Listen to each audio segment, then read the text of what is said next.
Hi, Buttes. It's Alexis. Can you believe that back in December, the Bardown Beauties Podcast started, and now here we are, months later, over 40 different guests, so many different episodes, and all of the fun that we've had in the meantime. It's crazy to think back on where we started to where we are now. And that being said, season 2 is coming up soon, so it's only right that we look back on season 1 and go over all of our favorite memories. So that's what this episode is, all of my favorite moments from season 1. Masks, hats, tees, and hoodies, SodaStick is constantly bringing you new and original swag. Whether you want to rep the Minnesota Vikings with the Bud Grant crew neck, or let folks know you're from the state of hockey with the McGolden Light Pond Hockey Club gear, SodaStick has you covered. Toss down that Bardown Beauties code at checkout for free shipping on all purchases at sodastick.com, official presenting sponsor of the Bardown Beauties Podcast.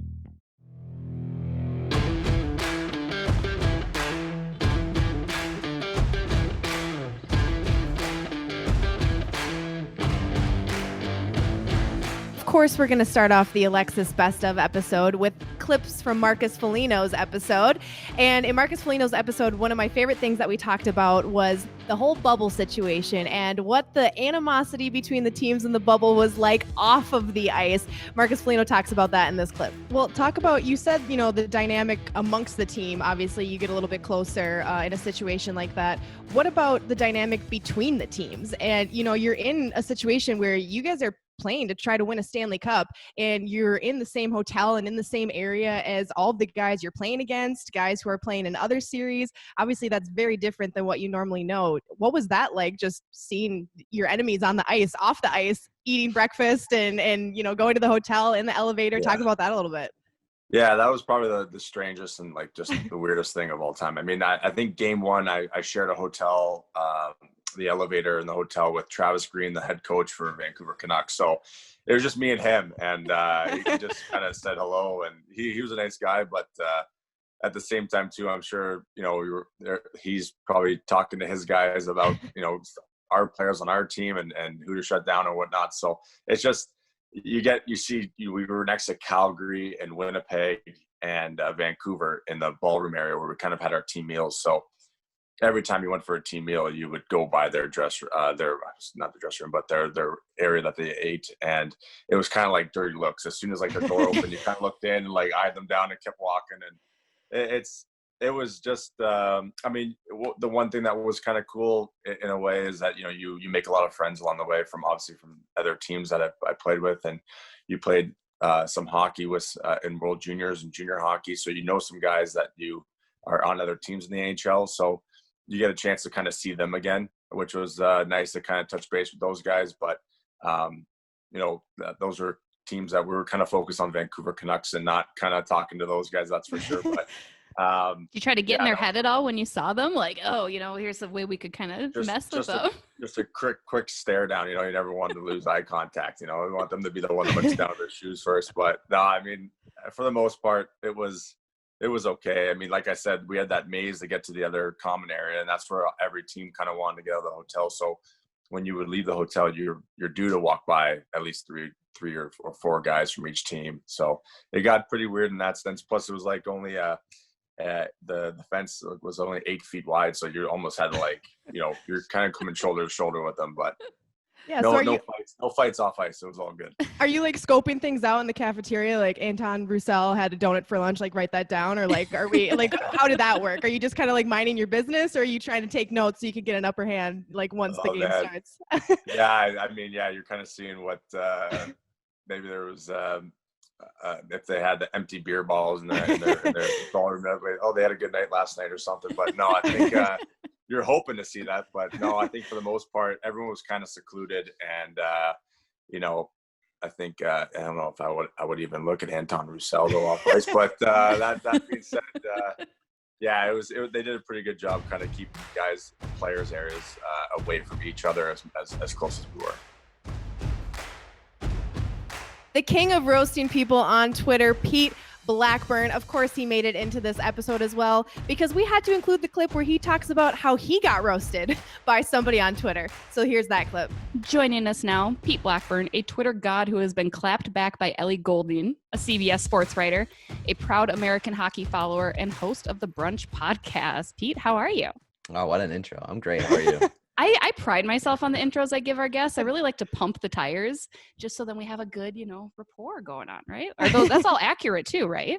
Yeah, getting thrown into a grave by Ellie Goulding is like a throwback. So good job on that research. I need to. So for our listeners, we need to know the whole story. What happened? How I love Ellie Goulding too. By the way, like she's got some good jams out there. How did you get into a Twitter fight with her? I mean, I do like Ellie Goulding too. I think she has some good jams, which is why it was devastating that she decided to just come out flamethrower me. I kind of deserved it. She did like one of those NFL season opening concert things, and she was on stage, and I made a joke and I tweeted out and I said, the best thing that Ellie Goulding has ever done is cheat on Ed Sheeran because it gave us Don't, which like I love Ellie Goulding, but Don't is better than anything that she's ever done. Good song. Don't is a great song. And I didn't tag her in the tweet. Like I'm a big like talk. Can I swear on this? Yeah. Okay. I'm a big like talk shit guy, but like I'm not gonna like throw it into your kitchen. I'm not going to throw it into your mentions. I'm not going to try to ruin your day. So like I said that I didn't tag her in it. She must have gotten off stage and immediately searched her name on Twitter, and she found that, and she came back at me and was like, I'm sorry that you haven't done anything with your life and you're such an asshole. Sorry. And like, that was the tweet that she sent to me. And then she deleted it like 5 minutes later, but it was unbelievable because she sent that tweet, like, I swear 10 minutes after she got off stage. You have more fun on Twitter than I think most people who work in sports, and you get a lot of heat for it because you are that way. Talk about kind of how that personality, which I would argue is your personality in real life as well, but talk about kind of what you do on Twitter and the fun you have with your followers and how you kind of handle hate, because I think you handle it better than most, I would say. Yeah, so like finding out like how to approach Twitter has been a process for like since I've been on there, and I think like last week was my 11-year anniversary. So yeah, did it show you your first tweet? Was it like this? No, I logged on my phone and it was like, hey, send out a tweet saying like this. I joined Twitter 11 years ago today. I was like, I'm absolutely not doing that, but thanks for letting me know. Yeah, it's been like a process. Like I've in the early days, I was like, oh, I'm gonna be a reporter on Twitter. I'm gonna copy and follow a lot of the things that like the legitimate hockey guys are doing. And then at some point, I was just like, well, I'm not that, so I'm not gonna be that, or I'm not gonna try to be that or come off as that. And I think that was a really important step for me. And so basically, like over the past few years, I've sort of grown really exhausted by hockey Twitter and just how like self-righteous it is and how toxic it is, and just how, again, it's a situation where like I don't want anything to dampen my experience and the way that I approach sports. And I felt like hockey Twitter was taking away my enjoyment of hockey. And so I sort of made a conscious decision to like, I'm not going to feed into that, and I'm going to try to like remain positive and like just try to enhance other people's experience. And so like I very much focus on like just trying to be entertaining, trying to provide value, whether it's in like GIFs or highlights or like columns or something like that, but like not and at the same time, like not sugarcoating everything. Like if something needs to be called out, like I'll call it out and not pretend like everything is amazing, but I don't want to be needlessly negative. And so that's sort of been my approach over the past couple of years. It's just like, I want to be somebody who enhances the experience of being a hockey fan. And that's sort of how I approach hockey Twitter. Up next, Kevin Gorg, the man who I refer to as my second father. In his episode, he talked about the infamous Hockey Day in Minnesota car accident. And another of my favorites from that episode is when he talks about the time that him and Dan Myers went to the movies with Bruce Boudreau and Bruce fell asleep during the movie. And even better, we got the side of the story from Bruce on the movie theater debacle. Joining us now, Fox Sports North reporter and analyst and father to Alexis in a pseudo crazy cute way, Mr. Kevin Gorg. Kevin, thanks for joining us. Well, and I think another thing that I think is so cool about Hockey Day is now that it's been going on for, 10 plus years, we now have certain things where we can be like, hey, remember hockey day 5 years ago when this cool thing happened? Or how they do like the temperatures of every hockey day and talk about the coldest one and the warmest one and like all those different things is so cool. And I know, for you you've been doing this every single hockey day so far. And I know you guys have had some cold ones. Baudette was, I think, the coldest, right? Well, we had to shut down. Baudette Bay was the second year. So in 2008, we're outdoors. It's negative 55 wind chill. Yeah. And so we planned on doing the outdoor games. And let's not forget that Blaine is up there to play Roseau. Now, this is 2 of the top 5 teams in AA hockey. And we get a phone call that morning from the coaching staff at Roseau. This is Roseau, Minnesota. This is as hockey and as cold as it gets, saying, are we going to be able to play? We're not sure we want to put our kids outdoors in this weather. We're like, listen, this broadcast, for the most part, revolves around you guys showing up. Right, you will be here. We're not moving it indoors, and we are playing. Now, thank God we did, because in that game, Nick Bukestad is on Blaine. Yeah. Ness is a defenseman for Roseau. You've got these NHL players wandering around there. It's a 1-0 classic hockey game in the elements. But we're going to be out there all night doing hits during the Wild game, which starts at 8 o'clock. They had to send the crew home because our camera lenses were freezing. It's 55 below, and that was the legendary now drive home where it's LaPanta in the passenger seat, me driving my minivan, and Dusty Peterson, who now does so many different things at wild.com. But if you watch Becoming Wild, he's the guy that runs that show. He's in the back, and we're driving home because we got sent home. We're done, and we wanted to get home to see our kids. So LaPanta and I, we're driving the night. Let's go. We'll have the Gopher game on the radio. We'll listen to the Wild game, and we'll get home. And so as we're leaving Baudette Bay, there's a town called Black Duck, about 30 minutes outside of Baudette, and there's nothing there. There's no lights. It's single-lane highway, and the snow had blown into the middle of the road. We're going like 55, 60 miles an hour, and it's like seeing a deer. You have 2 or 3 seconds to react. Well, we hit this drift, and my van gets pulled sharply to the right down an embankment, and we roll 7 or 8 times into the middle of a cornfield. Now, we survived the roll, which is shocking enough. But now we're in the middle of a cornfield in Black Duck, and there's nothing around. Thank God. A car came up 5 minutes later, and we're out there because we had taken all our gear off. Right. We're in sweatshirts, jeans, and socks, and we're like waving this car down. They call the cops. They show up. The sheriff car pulls up, and they get out, and they're like, hey, it's Gorg and LaPanta. We just got done watching you guys on Hockey Day, Minnesota. Tow truck comes, and so we're going to tow the van back to the Twin Cities here to get it looked at. It's probably going to be totaled, but we're going to do it anyway. 4 grown men, the driver of the tow truck, LaPanta, me, and Dusty. There's no back seat in this tow truck. There's only a front seat. And the tow truck with the van in the back can't exceed 35 miles an hour. We get in that tow truck at roughly, midnight. 10 hours later, 4 grown men in the front of this tow truck. We arrive to drop my vehicle off at the place that's going to kind of assess it at the body shop. Now, mind you, we're making a 7-hour drive home, and so I've got Swedish Fish, I've got Sour Patch Kids, I've got gummy bears. Well, when the thing rolls, our bags are in there, the candy's in there, and it turns into a blender.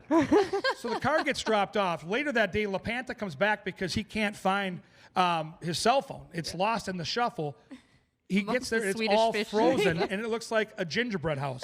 All the debris, including the candy, is frozen to the inside of this van because the windows were obviously smashed. Oh, goodness. We survived. But it's one of those Hockey Day stories, year 2, and this is back in 2008, that every time we get back together, hey, you remember the year? So to your point, yes, we do. I love the dynamic you and Bruce have when it comes to talking about movies. I see it. I hear about it every morning skate, during practices. He's hard on me. Yeah, and you kind of told a funny story a couple practices ago about a movie that you guys went to together, and Bruce actually fell asleep and maybe snuck out. Yeah, so Midway is the movie, and I'm going to tell you. I want to see that movie. It's actually a really good, fun popcorn movie where it's not going to win any awards. The acting is borderline cheesy, but... Wait, should we see this movie or not? You absolutely should, because it's 2 hours and 15 minutes of pure eye candy. It's great entertainment, right? The special effects, the story, it's very powerful. So we go to the movie. Dan Myers, Boudreau, and myself. What a squad. I know, So right? he sits a couple rows behind us because we're too close. We're sitting too close. Okay, fine. So all of a sudden, about an hour into it, we look back and he's snoring. I'm like, what in the world? So I kind of, hey, because there's nobody else in the theater. Hey, coach. Oh, he's back up and awake. So we get entrenched into the final 45 minutes of the movie because that's where the whole story kind of culminates and it's all coming together. So we get up and we're excited to talk to Bruce about the experience. We look back and he's gone. He just left. It's a good movie. You guys. He just vanished. And so we never agree. And I'm trying to, I've been asking for this for a couple of years now. I want to sit down with him here as the second half of the season unfolds and do a quick little movie thing. We can talk old school sports movies. Mm-hmm. We can talk because he knows a thing or two about old school sports movies. Being a they used his apartment. Yeah, right. In the movie Slapshot. So I mean, Reg Dunlop, the coach of that team, lived in Boudreau's apartment because they asked for, of all the players here, who's got the messiest place. Well, obviously it's Bruce. So his apartment was used in that movie. And it's a cool story. And he is a movie guy, though. He'll go to, like me, 2 or 3 movies a week. Joining us now, our very favorite former Wild boss, proud owner of a new knee, and most important, a fantastic movie buff, Bruce Boudreau. Bruce, how are you? It's been good. I'm in, obviously, like everybody else, you're bored about the way you have to stay indoors these days. But I'm feeling healthy and looking forward to what's coming up next. And anyone who knows Kevin Gorg knows he's also a huge movie buff. And Kevin Gorg, when he came on our podcast, which was like episode 2 or 3, this was a while back, he told us a story about a road trip where you, him, and Dan Myers went to go see a movie and you fell asleep in the theater. And we need to hear your side of the story because Kevin did throw you under the bus, and we just want to confirm if this story is true. Well, I'd seen the movie before. It was midway, and those guys were watching it, and I was talking to them from above. I don't know why they weren't sitting with me, but they like to get jerks right up close in front of the thing. And it's the seats get comfortable, and sometimes you need a little snooze midway through. But I am nowhere near a Kevin Gorg movie buff. He goes and sees movies that you can only where you have to. Oh, I know. Subtitles and subtitles, and there is no chance for this. The only thing wrong with Kevin Gorg is he is no judge of a good movie or a bad movie. Are you saying you don't like A Star Is Born? Are you telling Kevin that you don't? See it 27 times. It's the best movie ever. I kept bugging him by saying The Star Is Born with Chris Christopherson and Barbara Streisand is much better, and he didn't like that. So, but I mean, we used to play. I'll still phone him up and say, Kevin, what's a good movie to go see? Then I'll go see it and I'll say that movie was Horseflag. And what are you talking about?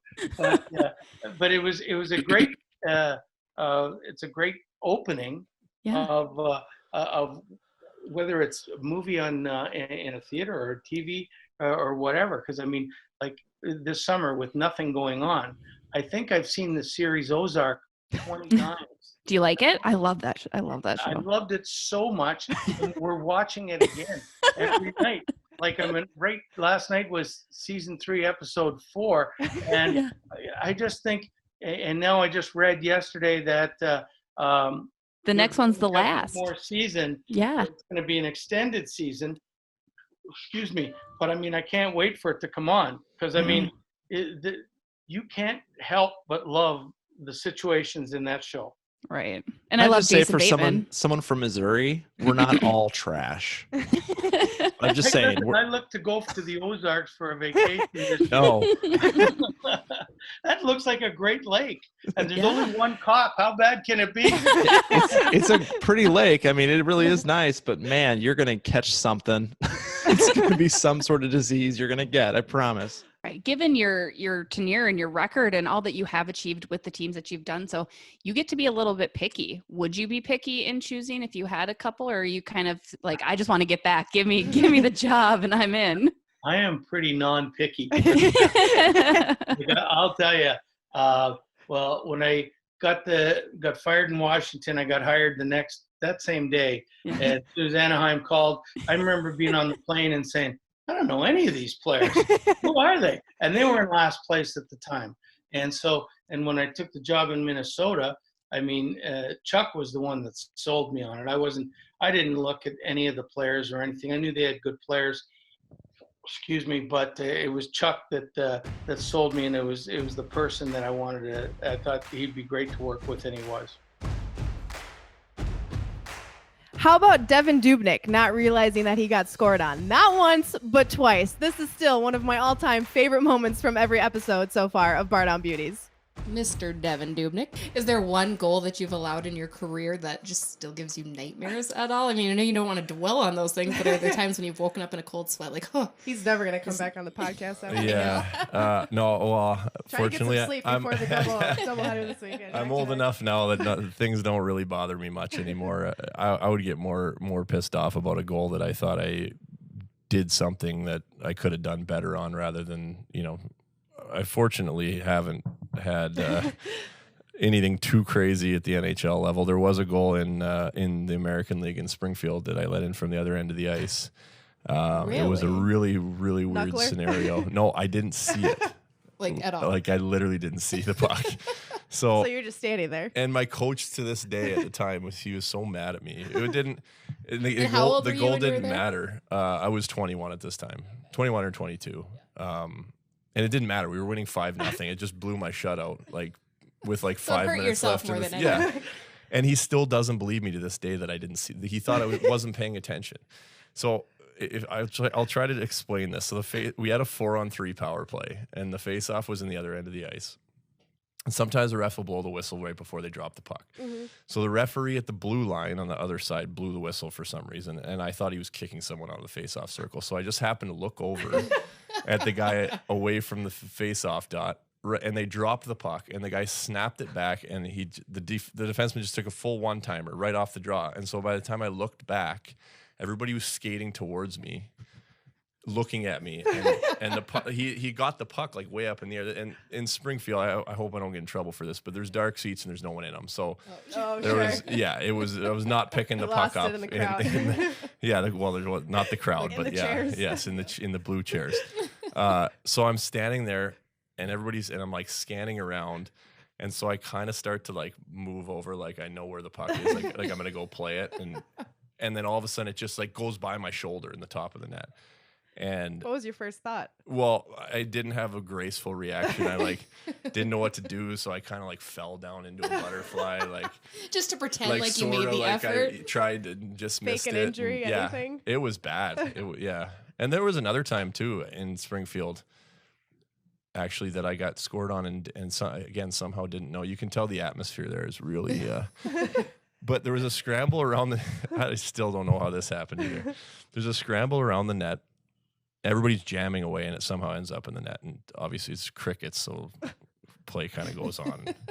We weren't very good at this time either, so everybody reacted like it was normal that we got scored on. So I was just kind of looking around, and I don't know how my brain didn't register that the face-off was at center ice, but there was a big scrum after. Normal. Everybody fought after, because it's what they did then. And then the puck dropped, and I'm sitting there, and 5 minutes later, I look at this. I'm like, why does it say it's 1-0? So where did that go for a full 5 minutes? You didn't even register there was a goal scored on bench. You. Yes, I went to the bench, and I was like, is it why does it say it's 1-0? Are they going to change that? And they're like, dude, you got scored on. And I was this is professional hockey. And I was like, oh my God, what do you mean? And you're like, yeah, totally. I was testing you guys. When? No, I was terrified. Was I there? Did I black out? I was like, when did I get scored on? I have not let in a goal today. What is happening?